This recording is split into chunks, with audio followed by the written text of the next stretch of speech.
Boom, shaka-laka. What's up, what's up, what's up? Another thought from the car. Hey, had a question this last week that I've been thinking through. What is the purpose for fruit? Yeah, what do you think? What do you think the purpose for fruit is? Leave a comment down below. I love you. So I was thinking about this. So I actually started to go and do some research. Now, let me give a little bit of background. Me and my buddy Bram, we do this Xtreme evangelism school. And in the school, we do a training where we demand fruit from people. The first day of the school, you get to there.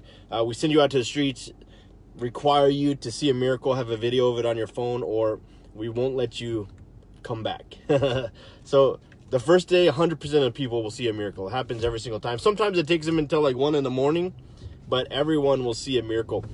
Then a couple days later, we send them out and just say, hey, you know, go where you used to go to the mall, go to the restaurant, go to the store, whatever. If you get an opportunity, minister to people.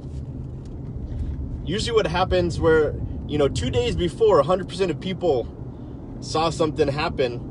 A couple days later, maybe 2 or 3 people will see something. And it's a teachable moment where we get to say, look, 2 days ago, you demanded fruit from yourself and you saw something. Every single one of you saw something. You went out today, you didn't demand fruit from yourself, and you didn't see something happen. And there's a time in the Gospels, it's in Mark 11, where Jesus sees a fig tree. He walks up to it. There's no figs. The tree ends up getting cursed because it didn't have fruit.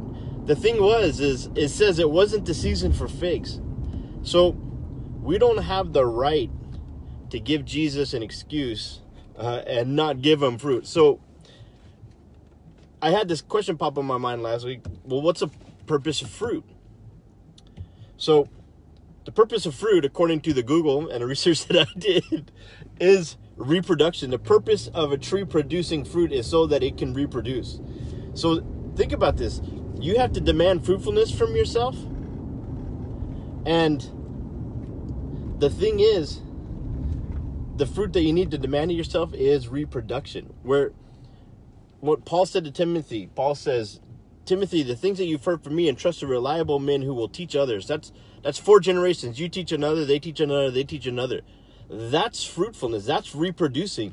So, you know, it'd be interesting if we asked the question, how many of you have taken what God has done in your life and reproduced it in another person?